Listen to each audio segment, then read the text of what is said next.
Hi everyone, so today's lesson is on avoiding run-on sentences and comma splices. It's all about getting your punctuation right.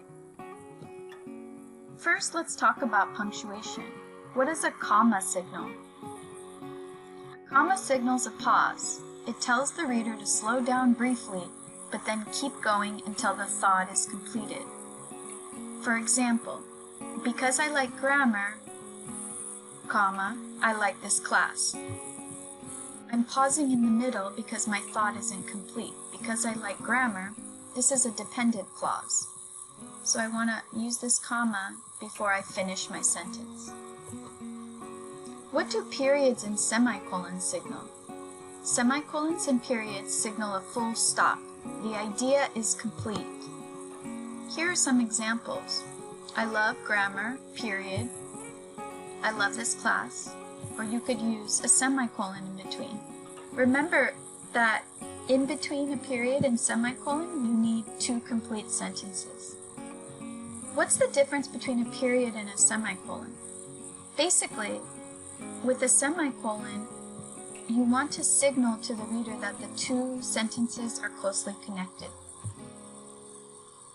So now let's talk about two common types of errors. One is a run-on sentence, and the other is a comma splice. Let's start with run-on sentences. So a run-on sentence is an error caused by running one sentence into another without putting any punctuation in between. We all like grammar, we all love this class. So this is a run-on. You have two sentences running into each other. A comma splice is very similar to a run-on sentence. Basically, it's caused by putting a poor, weak comma between two complete sentences. We all like grammar, we all love this class. This is an incorrect use of a comma. You can't just put a comma between two sentences. So now we're going to talk about 5 ways to fix these common errors. You may want to pause the video and take notes. So the first way is to separate them with a period, creating two complete sentences. And here you can see example. Just put a period in between the two. Now you try. Use a period to correct these run-ons and comma splices. These punctuation rules aren't hard. I know how to avoid run-ons. Where would the period go? Correct. It should go after the first sentence. How about this one? My new supervisor has been making all sorts of changes. She's really causing problems. Here we have a comma splice. You just fix it by turning it into a period. The second way to correct comma splices and run-ons is to link them with a semicolon. This creates two complete sentences, just as a period does. Keep in mind that after a semicolon, you don't need to use a capital letter. The third way to correct comma splices and run-ons is to use a semicolon or a period and a conjunctive adverb or transition word. Here's an example. We like grammar, semicolon, or period, and then you have your transition word like therefore. In the last video from last week, I talked about how to use transition words, and I gave you some examples. Here are some other ones. Here are some examples of how to use transition words. I want to improve my writing, period, therefore, I will work hard in this class.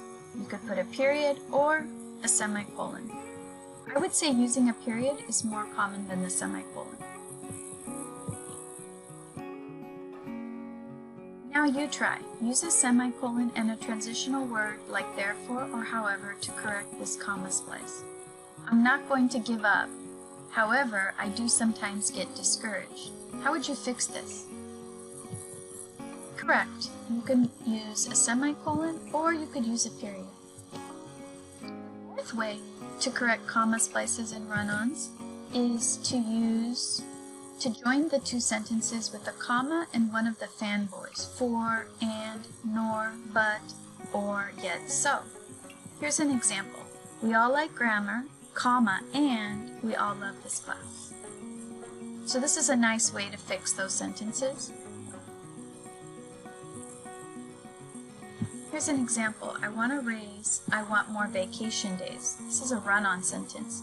You can fix it by adding and. The fifth way to correct comma splices and run-ons is to join the two separate sentences into one with a subordinating conjunction or relative pronoun. Here we have our comma splice example here. You could fix it by using subordinating conjunction like because and have a dependent clause. Because we all like grammar, comma, we all love this class. Or you could use a relative pronoun like who. All students who like grammar love this class. Subordinating conjunctions were discussed in last week's video, but here are some examples of some common ones. And here are some example sentences. If I want to improve my writing, here's my subordinating conjunction, my dependent clause, and then I'm going to put a comma and finish it. I will work hard in this class. Or you could say, I will work hard in this class if I want to improve my writing. So you can change the word order. Relative pronouns are like who, which, when, where, that. Let's look at some examples. Students who need help can meet with the teacher or a tutor online. I have my relative pronoun and dependent clause. I need help correcting the grammar mistakes that I made in my essay. What's the relative pronoun? Correct, that. And my dependent clause is that I made in my essay. The main cause of sentence errors is confusing the different kinds of joining words. Refer to the previous grammar lesson on sentence types from last week if you aren't sure what conjunction to use and what punctuation is needed. On this PowerPoint, I have some examples that we can use to practice to catch punctuation errors. You want to pause the video as we do this. Which one is correct? Yes, the second one. Why? Because however is a transition word, so we want to use a semicolon or period, and then a comma after. How about number 2? Which one is correct? Yes, correct, the first one. Because is a subordinating conjunction, so we don't need any punctuation. Number 3. Read the two sentences and decide which one has correct punctuation. Correct, the second one. We have a transition word, so we have a period, the transition word, and then a comma.